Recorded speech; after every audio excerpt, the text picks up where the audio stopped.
സംശയത്തെ തുടർന്ന് ഇതര സംസ്ഥാന തൊഴിലാളിയായ യുവാവ് ഭാര്യയെ കൊന്നു കുഴിച്ചുമൂടി. കോട്ടയം അയർക്കുന്നത്താണ് സംഭവം. പശ്ചിമബംഗാൾ സ്വദേശി അൽപാന എന്ന യുവതിയാണ് കൊല്ലപ്പെട്ടത്. ഇവരുടെ ഭർത്താവ് സോണിയെ പോലീസ് അറസ്റ്റ് ചെയ്തു. നിർമ്മാണത്തിലിരിക്കുന്ന വീടിന് സമീപത്ത് നിന്ന് മൃതദേഹം കണ്ടെടുത്തു. പ്രതി ഒറ്റയ്ക്കാണ് കൃത്യം നിർവഹിച്ചതെന്നാണ് പോലീസിന്റെ നിഗമനം. കഴിഞ്ഞ 14-ാം തീയതി മുതൽ പശ്ചിമബംഗാൾ സ്വദേശിനിയായ അൽപാനയെ കാണാനില്ലെന്ന പരാതിയുമായി ഭർത്താവ് സോണി 16-ാം തീയതിയാണ് അയർക്കുന്നം പോലീസിനെ സമീപിക്കുന്നത്. പോലീസ് അന്വേഷണം നടക്കുന്നതിനിടെ ഇയാൾ നാട്ടിലേക്ക് മടങ്ങുവാനുള്ള ശ്രമം നടത്തിയതിനെ തുടർന്ന് പോലീസ് ഇയാളെ കസ്റ്റഡിയിലെടുത്ത് ചോദ്യം ചെയ്യുകയായിരുന്നു. അപ്പോഴാണ് കൊലപാതക വിവരം പുറത്തുവരുന്നത്. ഭാര്യയെ കൊന്ന് മൃതദേഹം മറവ് ചെയ്തതായി സോണി പോലീസിനോട് വെളിപ്പെടുത്തി.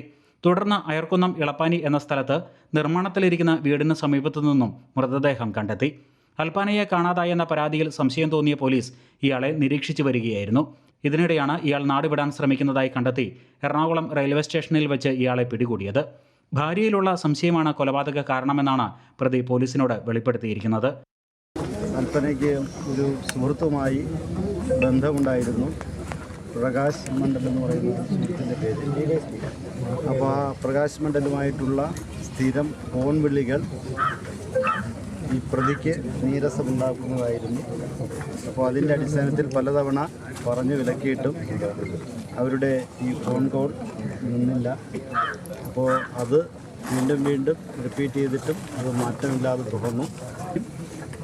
ഈ വിഷയം ഫോൺ കോൾ സംബന്ധിച്ച വിഷയവുമായി ഇവർ തമ്മിൽ പറഞ്ഞ് മനഃപൂർവ്വം പ്രകോപനം സൃഷ്ടിച്ചുകൊണ്ട് പരസ്പരം അങ്ങോട്ടും ഇങ്ങോട്ടും ഉന്തും തള്ളും ആവുകയും തുടർന്ന് പ്രതി അൽപ്പനയെ തലപിടിച്ച് കൽച്ചുവരിൽ ഇടിക്കുകയും ഇടിയോടുകൂടി വീണ അൽപ്പനയെ വലിച്ചിഴച്ച് വീടിൻ്റെ അടുക്കളയോട് ചേർന്ന ഭാഗത്ത് കൊണ്ടുവരികയും അവിടെ ഇട്ട് കഴുത്ത് ഞെരിച്ച് കൊലപ്പെടുത്തുകയുമാണ് ചെയ്തത്. പ്രതിയുമായി സംഭവസ്ഥലത്ത് എത്തിയാണ് മൃതദേഹം കണ്ടെടുത്തത്. കൊലപാതകം നടത്തിയ രീതിയടക്കം ഇയാൾ പോലീസിന് മുന്നിൽ വിശദീകരിച്ചു. മൃതദേഹം പോസ്റ്റ്മോർട്ടം നടപടികൾക്കായി കോട്ടയം മെഡിക്കൽ കോളേജ് ആശുപത്രിയിലേക്ക് മാറ്റി. കൊല്ലപ്പെട്ട അൽപാനയ്ക്കും പ്രതി സോണിക്കും 2 മക്കളുമുണ്ട്. അമൃത ന്യൂസ്, കോട്ടയം.